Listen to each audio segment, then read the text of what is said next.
만약 여러분들이 길에서 저를 만난다면은 변목사님이다 이렇게 얘기를 하시겠죠. 저를 보시고 꽃 샀습니다 이렇게 얘기를 하진 않을 겁니다.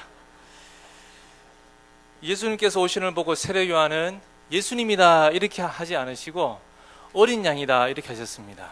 그리고 많고 많은 동물 중에 사자다, 호랑이다, 독수리다 이렇게 하지 않으시고 어린 양이다 이렇게 하셨습니다. 왜 그러셨을까요? 여기서 어린 양은 구약 시대에 사람들이 하나님께 제사를 드릴 때 사용되었던 제물 중의 하나였었습니다. 레위기 1장 10절에 이런 말씀이 있습니다. 양이나 염소의 번제이면 흠없는 수컷으로 드릴지니 그것을 잡을 것이요 그것의 피를 제단 사방에 뿌릴 것이며, 여기서 잡는다는 것은 도살한다는 것입니다. 죽인다는 것입니다. 죽이고 각을 뜨고 토막을 내고 피를 철철 흘리게 해서 그 피를 제단 사방에 확 뿌리는 그러한 제사에 이 어린 양 또는 여러 가지 동물이 사용되었습니다. 동물을 사랑하시는 분들은 조금 잔인하다라는 생각을 하실 수도 있을 것입니다. 얼마 전에 방송 TV에서 히말라야에서 연예인이 염소를 잡는 장면이 나왔었는데 피를 모자이크 처리를 했습니다. 왜 방송에서 피를 모자이크 처리를 할까요? 잔인하기 때문에. 그 피를 그대로 보여줄 수가 없어서 그렇습니다. 이때도 마찬가지입니다. 사실 하나님께서 동물을 잡아서 죽이고 각을 뜨고 토막을 내고 피를 쫙 흘려서 드리는 이 제사의 방법은 조금은 잔인하다라고 생각을 할 수 있습니다. 왜 하나님은 이런 조금은 잔인하다라고 생각할 수 있는 이런 방법으로 제사를 해라라고 했을까요? 이야기는 거슬러서 창세기로 올라갑니다. 태초에 하나님이 천지를 창조하셨고 사람을 만드셨습니다. 아담을 만드시고 하와를 만드셨습니다. 아담과 하와는 에덴 동산에서 행복하게 살았습니다. 하나님과 교제하면서 매일매일 즐겁게 살았습니다. 그러다가 죄를 지었습니다. 어떤 죄를 지었습니까?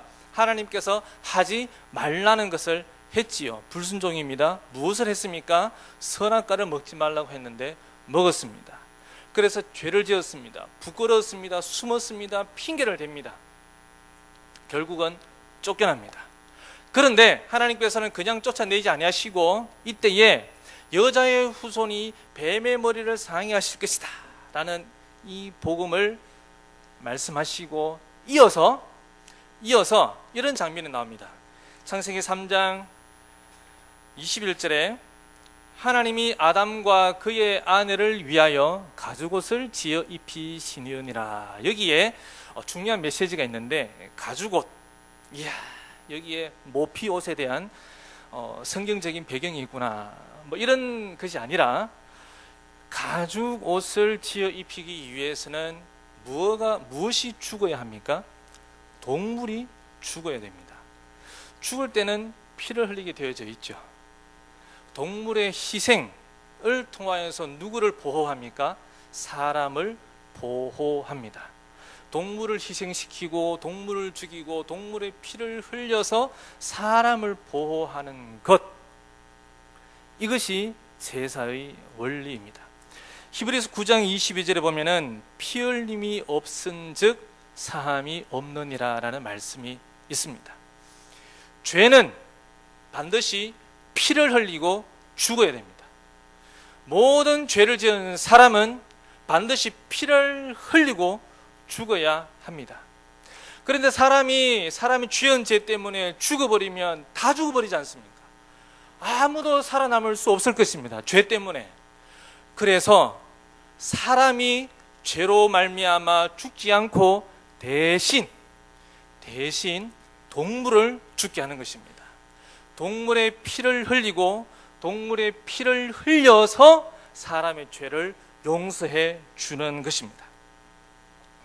사람들은 이 동물의 제사를 보면서, 동물의 피 흘리는 이 제사를 보면서, 동물이 잔인하게 죽는 그 모습을 보면서 내가 내 죄 때문에 저렇게 잔인하게, 저렇게 토막 나며 저렇게 피를 철철 흘리며 죽어야 되는데 라고 생각을 하면서 동물의 피를 보면서 주님 용서하여 주시옵소서라는 마음을 가지고 하나님은 이러한 제사를 통하여서 우리의 죄를 용서해 주시고 우리와 만나 주시는 겁니다. 죄는 피 흘림의 죽음이 있어야 한다는 것이 성경의 원리고, 그 피 흘림의 죽음을 동물로 대신케 한 것입니다. 피를 보시고 하나님께서 심판을 내리지 아니하시고 사람들에게 심판을 내리지 아니하신 장면이, 중요한 사건이 출애굽 바로 직전에 있었습니다. 이스라엘 백성들을 출애굽시키려고 했습니다. 애굽으로부터 출애굽시키는데 재앙을, 9가지 재앙을 애굽에게, 이집트에게 내렸습니다. 벌을 내렸는데 바로 왕이 이스라엘 백성들을 풀어주지 않습니다. 그래서 마지막 10번째 재앙을, 그 지역에 재앙을 내리시겠다라고 하나님께서 말씀을 하시고, 그리고 하나님께서 그 백성들을 구원하시기 위해서 너희들이 재앙을 피하려면 반드시 이것을 해야 된다라고 했습니다. 그것이 무엇입니까? 어린 양을 가족의 수대로 식구를 위하여서 잡아 죽이고 고기를 먹고 그 피를 문설주와 문 위에 바르라. 만약 그렇게 한다면 출애굽기 12장 20절에 하나님께서 이렇게 말씀을 하십니다. 내가 그 밤에 애굽 땅에 두루 다니며 내가 심판하리라. 애굽 땅에 두루 다니며 내가 심판하리라. 13절에 내가 애굽 땅을 칠 때에 그 피가 너희가 사는 집에 있어서 너희를 위하여 표적이 될지라. 그래서 하나님이 말씀하시기를 내가 피를 볼 때에 넘어가리니 재앙이 너희에게 내려 멸하지 아니하리라. 여기서 질문을 하나 드리겠습니다. 이렇게 가정할 수 있습니다. 그때 당시에 이런 네 종류의 사람이 있었다라고 생각할 수 있습니다. 첫 번째는 피를 바른 유대인, 두 번째는 거룩하고 착하지만 피를 바르지 않은 유대인, 피를 바른 애굽 이집트인. 성경에는 그렇게 나와 있지는 않지만 혹시 그럴 수도 있지 않겠다 생각을 해볼 수 있는 것이죠. 피를 바르지 않은 애굽 이집트인, 이 중에서 누가 살아남았겠습니까?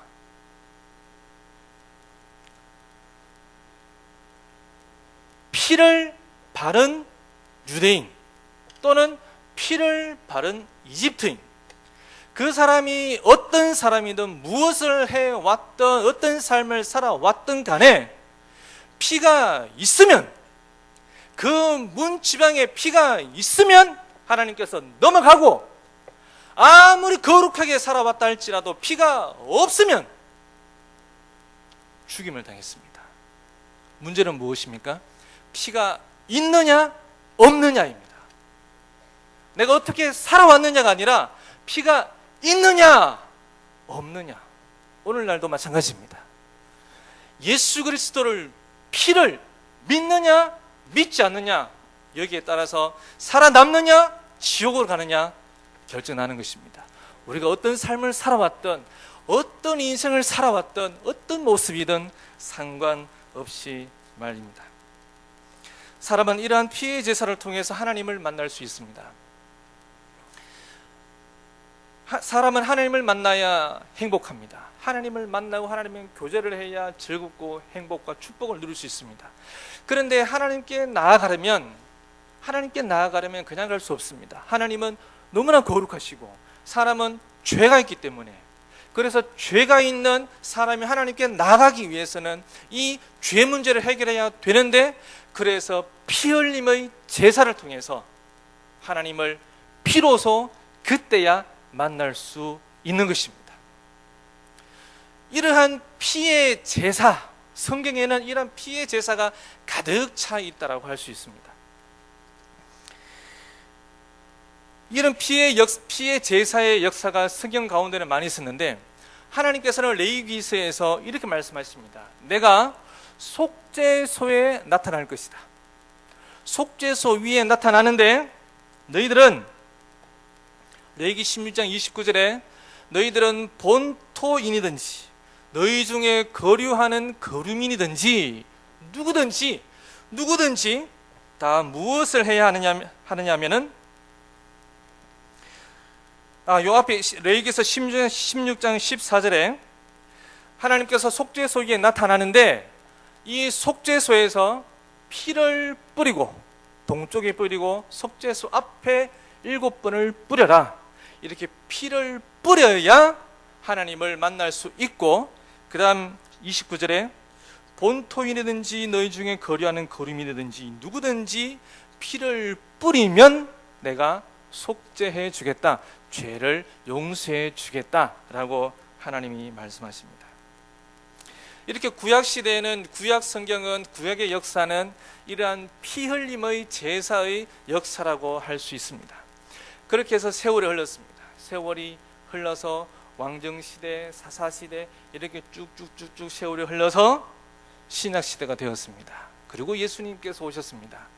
예수님께서 태어나셨고 30세가 되셨고 세례 요한 앞으로 나오시는데, 세례 요한이 예수님을 보자마자 이렇게 얘기합니다. 보라, 세상 죄를 지고 가는 하나님의 어린 양이로다. 그렇다면 예수님께서 앞으로 무엇을 하실 거라고 미리 고백하는 것입니까? 어린 양이, 구약시대의 어린 양이 바로 제물에 사용됐다면, 예수님을 두고 어린 양이다 라고 고백했다면 바로 앞으로 예수님께서 죽으실 것이다, 우리 죄를 대신하여서 죽으실 것이다 라는 것을 미리 고백하는 것입니다. 우리는 어린 양 예수의 피의 능력으로 예수님을 만납니다. 히브리서 10장 19절에 그러므로 형제들아, 다 같이 읽습니다. 시작.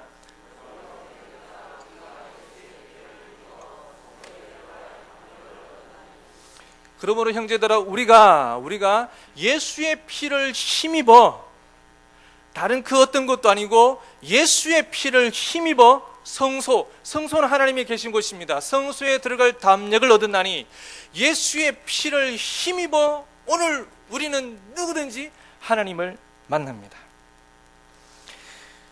히브리서 10장 20절에 이 길은 새로운 살 길이다. 예수의 피를 힘입어 살아가는 이 길은 새로운 길, 살 길이라고 말씀하고 있습니다. 구약시대의 제사는 동물의 제사였습니다. 그러나 예수님의 제사는 예수님 당신께서 친히 제물이 되어 주셨습니다. 구약시대의 이 피의 제사는 제단 위에서 행해졌습니다. 예수님 십자가 제사는 십자가 위에서 행해졌습니다. 구약시대의 동물의 제사는 동물의 토막을 내고 각을 뜨고 피를 흘리고 가죽을 벗겼지만, 예수님 십자가 제사는 예수님께서 친히 찢기시고 매 맞으시고 십자가에 못 박히시고 피 흘려 주셨습니다. 구약시대의 제사는 제사를 드리는 그 사람만을 위한 것이지만, 예수님의 이 제사는, 예수님께서 친히 제물이 되어주신 이 십자가 제사는 모든 사람을 위한 것이었습니다. 이 어린 양 대신 예수 그리스도를 믿음으로, 이 예수 그리스도 어린 양 예수를 믿음으로 우리는 구원을 얻습니다. 로마서 3장 25절에 이 예수를 하나님이 그의 피로써 믿음으로 말미암는 화목제물로 삼으셨으니, 로마서 10장 10절에 사람이 마음으로 믿어 의에 이르고 입으로 시인하여 구원에 이르느니라. 요한복음 1장 12절에 영접하는 자 곧 그 이름을 믿는 자들에게는 하나님의 자녀가 되는 권세를 주셨으니. 여러분 믿으십니까? 그런데 제가 병원에서 전도를 하면서 흥미로운 것을 경험했습니다. 제가 병원에서 전도를 했다고 해서 매일매일 전도한 것은 아닙니다. 아파서 대부분 이렇게 누워있다가 가끔 이래서는 안 되겠구나, 전도를 해야 되지 않겠나 해서 한 번씩 이렇게 전도를 하면 예수님에 대해서 설명을 합니다. 방금 여러분에게 설명했던 이대로 설명을 합니다. 창조에 대해서 얘기를 하고, 죄는 반드시 피를 흘리고 죽어야 된다는 것을 얘기를 하고, 그런데 사람이 죽으면 안 되니까 구약시대에는 동물이 대신 죽었고, 이제는 예수님께서 그 죽음을 대신하셨으니 이제 우리가 할 일은 바로 이 예수 그리스도를 믿기만 하면 구원을 얻습니다. 이렇게 얘기를 하면 이상하게도 앞부분에서는 잘 듣습니다. 피 얘기하고 심판 얘기할 때는 잘 듣다가 마지막에 이 예수님을 믿음으로 구원을 얻습니다 하니 이 말이 떨어짐과 동시에 귀를 닫습니다. 눈빛을 보면 알지 않습니까? 마음을 닫고 그 사람 생각에 벌써 딴 생각이 들어와 있는 것이 느껴집니다. 한두 사람이 아니었습니다. 이상하다. 저는 이 앞부분까지 너무나 잘 들어갔기 때문에 예수 그리스도께서 대신 피를 흘리시면서 죽으셨다까지 내용을 너무나 잘 들었기 때문에 이제 믿기만 하면 됩니다, 이 말에 아멘 할 줄 알았는데 믿기만 하면 됩니다 했더니 마음을 돌리더라는 것입니다. 왜 그럴까요? 한두 사람도 아니고 물론 사단의 방해이겠죠. 그러면서 이분들이 이런 질문을 합니다. 제 믿음의 구원을 얻습니다 라는 말을 하자마자 그 말은 무시하고 바로 이런 질문을 합니다. 그런데 목사님, 그 교회 요즘 보니까 뭐 이런 문제가 있던데요, 뭐 이런 얘기. 또 어떤 분들은 그런데 말이죠, 그 기적이란 것이 말이죠 하면서 뭐 이런 얘기. 가만히 들어보면은 별 이렇게 구원과는 관계없는, 믿음으로 구원 얻습니다 이거와는 관계없는 어디서 들은 얘기, 뭐 신비한 얘기, 자극적인 얘기, 그런 질문을 하더라는 것입니다. 그래서 생각했습니다. 이분들은 뭔가 자극적인 것을 바라는구나, 뭔가 그럴듯해 보이는 것을 원하는구나. 어쩌면 제가 이 예수님께서 십자가에 못 박히시고 돌아가셨는데, 우리의 죄를 대신하여 죽으셨는데, 피의 대가를 예수님이 치르셨는데, 그래서 우리도 피를 적어도 한 500ml 정도는 흘려야 됩니다 라고 한다든지, 그렇기 때문에 우리는 100일 작정 기도를 꼬박꼬박 해야 구원을 얻습니다 라든가, 금식을 일주일 정도는 해야 구원의 한 50% 정도는 갈 것입니다 라고 한다면 어쩌면 이분들이 귀를 솔깃해하지 않았을까 라는 추측을 해봅니다. 그렇다고 해서 제가 아닌 것을 맞다고 할 수는 없지 않습니까? 뭔가 짜릿하고 뭔가 자극적인 것을 이분들이 원하시는데, 그런데 다른 종교는 그렇지 않습니까? 다른 종교는 돌을 닦아야 되고 뭔가를 열심히 부지런히 해야 됩니다. 무언가를 열심히 부지런히 해야 되는데, 믿기만 하면 구원 얻습니다 라고 하니 너무 시시한 거죠. 이분들이 듣기에는 너무 시시한 겁니다. 또 많은 분들이 예수님을 믿고 난 이후에도 우리가 무언가를 해야 하지 않을까, 예수님을 믿고 난 이후에도 무언가를 해야 구원을 얻지 않을까, 그래도 무언가를 해야 천국에 가지 않을까, 이런 생각을 많은 분들이 하는 것 같습니다. 그런데 이것이 굉장히 경건한 것 같지만, 이것이 뭔가 종교적인 것 같지만, 사실 이것만큼 불안하고 불명확한 것은 없습니다. 여러분 한번 생각해 보십시오. 예수님을 믿고 난 이후에 우리가 무언가를 해야 된다면, 무언가 거룩하고 선한 행위를 해야 된다면 도대체 어느 정도 선한 행위를 해야 할까요? 요만큼 하면 됩니까? 요만큼 하면 됩니까? 이만큼 하면 됩니까? 선한 것을 한 10번 정도 하면 됩니까? 한 100번쯤 하면 됩니까? 1000번쯤 하면 됩니까? 그러면 좀 극단적인 얘기긴 한데, 정말 깨끗하고 흠없이 살아왔다고 칩시다. 정말 깨끗하고 흠없이 살아왔는데 죽기 바로 직전에 괴로워하다가 욕을 한마디 툭 하고 죽어버렸습니다. 물론 그런 경우는 없겠지만, 그럼 어떻게 됩니까?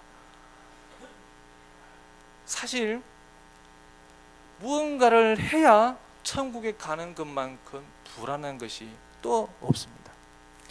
우리 맛있는 요리를 합니다. 한우 특 A 뿔뿔뿔 고기를 넣고, 아니면 이제 특제 유황 오리를 이렇게 넣습니다. 직접 이렇게 키운 유황만 먹인 오리를 이렇게 넣고, 아니면 고기 싫어하시는 분들은 잉어 30cm, 50cm 되는 걸 한 2마리 넣고, 이제 유기농 마늘 그다음에 유기농 된장, 고추장, 뭐 양파, 온갖 양념을 다 넣고 제주도에서 공수에 삼다수를 넣고 이래가 이제 부글부글 끓입니다. 냄새가 납니다. 소리도 좋습니다. 얼마나 맛있겠습니까? 이제 마지막에 독버섯을 살짝 넣었습니다. 그러면 그 음식 먹을 수 있습니까? 없습니까? 있습니까? 없습니까? 있습니까? 없습니까? 버려야 됩니다. 먹을 수 없습니다. 아무리 좋은 재료를 넣고 좋은 약재를 넣어도 그 음식은 버려야 합니다. 죄란 이런 것입니다. 우리가 아무리 깨끗하게 살아도 아무리 거룩하게 살아도 눈곱만큼의 죄가 있으면 죄인입니다. 요만큼의 죄가 있어도 죄인입니다. 만약에 우리가 이 죄 문제를 우리 스스로 해결해야 천국에 갈 수 있다면 그 누가 천국에 갈 수 있겠습니까? 그래서 대속에 예수님의 피가 필요한 것입니다. 베드로전서 1장 18절 19절에 이런 말씀이 있습니다. 너희가 알거니와 너희 조상이 물려준 헛된 행실에서 대속함을 받은 것은 음이나 금같이 없어질 것으로 된 것이 아니요 오직 흠없고 점없는 어린 양 같은 그리스도의 보배로운 피로 된 것이니라. 그 어느 피가, 그 누구의 피가 우리 모든 죄를 용서해 줄 수 있겠습니까? 흠없고 점없는 예수 그리스도의 피밖에 없습니다. 대속, 여기서 대속이라는 것은 한자로 이렇습니다. 대는 대신한다는 것이고 속은 죄값을 치른다는 것입니다. 여러분, 이 대신 속죄한다, 대신 죄값을 치른다, 대신 값을 치렀다, 이것이 얼마나 어마어마하게 중요한 줄 여러분 아십니까? 예수님께서 대신 우리 죄값을 치르기 위해 하신 일이 어떤 일, 무슨 일입니까? 전지전능하신 하나님이 저 높고 높은 곳에서 이 낮고 낮은 땅으로 오셔서 인간의 몸을 입고 오셨습니다. 그리고 사람들로부터 무시를 당하고 나중에는 배신을 당하고 조롱을 당하고 침뱉음을 당하고 매를 맞고 십자가에 달리고 십자가 위에서조차 조롱을 당하고 할 수만 있으면 내려와 보라라고 온갖 조롱과 멸시와 수모를 다 겪으면서 온갖 고생 다 하시면서 그것이 얼마나 힘들고 고통스러우셨으면 그 전날 예수님께서 할 수만 있다면 이 잔을 내게서 옮기시옵소서라고 기도하시기까지 그렇게 고통스럽게 처참하게 비참하게 잔인하게 돌아가셨는데, 그런데 이 예수 그리스도의 십자가 외에 이 예수 그리스도의 십자가를 믿고 난 이후에도 우리가 무언가를 해야 한다면 그렇게 고생하신, 그렇게 비참하게 돌아가신 예수님의 십자가는 어떻게 되는 겁니까?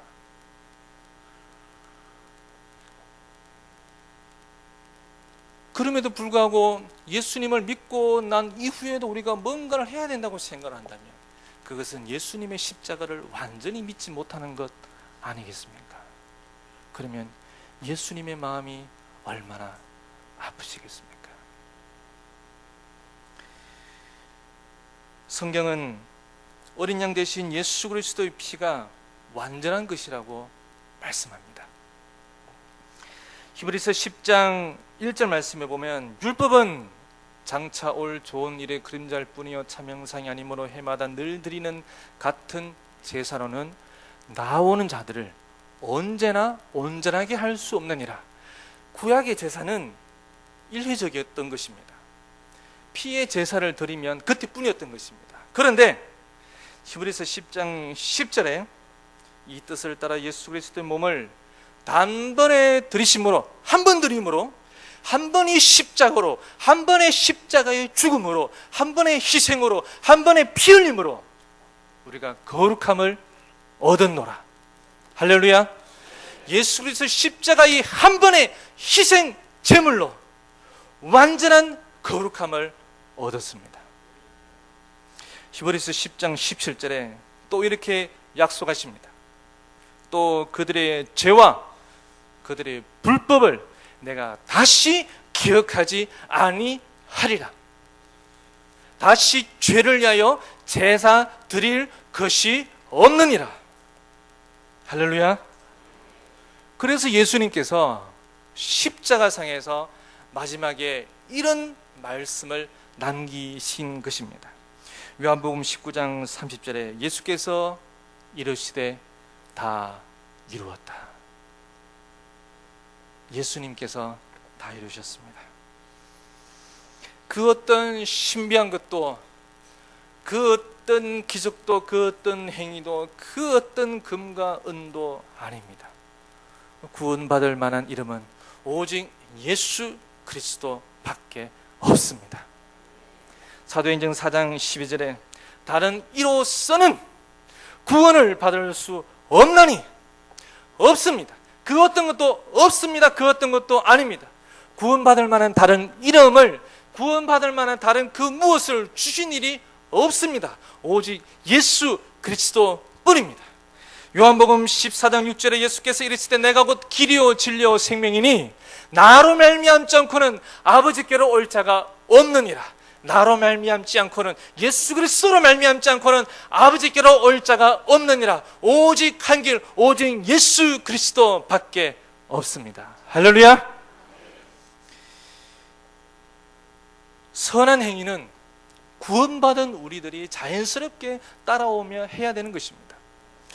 구원을 얻기 위해서 선한 삶, 거룩한 삶을 살아가는 것이 아니라, 구원받은 사람이 그 구원받은 사랑에 너무나 감격하고 그 사랑의 빛 때문에, 그리고 말씀에 순종하여서 열심히 거룩하고 변화되고 성결한 삶을 살아가야 하는 것입니다. 그것은 너무나 마땅한 것입니다. 너무나 당연한 것입니다. 인격의 변화는 우리가 마땅히 이루어야 하는 것입니다. 물론 우리가 이 땅에 살아가면서 완벽하게 거룩해질 수는 없습니다. 그러나 천국 가는 그날까지 조금씩 계속해서 거룩하게 살아가는 것입니다. 그것을 성화라고 합니다. 여러분, 말씀을 맺습니다. 단순한 믿음, 이것은 정말 귀하고 소중한 것입니다. 사람들이 이러한 예수님을 믿으면 구원을 얻습니다 라고 했더니 그 말에 귀를 닫는 것을 보고 마음을 돌리는 것을 보면서 저는 문득 이런 말씀이 생각났습니다. 복음은 비밀이다. 여러분, 비밀이 무엇입니까? 아는 사람은 알고 모르는 사람은 모르는 것이 비밀입니다. 너무나 명확한 사실인데, 너무나 명확하고 너무나 분명한 말씀인데, 죄, 피의 심판, 예수 그리스도의 대신에서 죄값을 치르심, 그것을 믿음으로 얻는 구원, 너무나 명확한데, 너무나 분명한데 아무리 설명해도 모르는 분은 못 알아듣습니다. 그래서 비밀입니다. 반면에 저와 여러분은 너무나 놀랍게도 이 비밀을 깨달았습니다. 이 놀라운 비밀을 깨달았고 지금 예수 그리스도 보혈을 의지하여 예배 자리에 나와 있고 하나님을 찬양하지 않습니까? 이 비밀을 깨닫는 것이 은혜 중에 은혜요, 축복 중에 축복입니다. 세례 요한은 예수님을 보자마자 보라, 세상 죄를 지고 가는 하나님의 어린 양이로다 고백했습니다. 우리 역시 이 어린 양 되신 예수님을 오직 유일하신 구세주 메시아 그리스도로 믿고 고백합시다. 이 시간에 우리 찬양을 했으면 좋겠습니다. 우리의 죄값을 대신 치르신 예수님, 우리의 죄값을 대신 치르기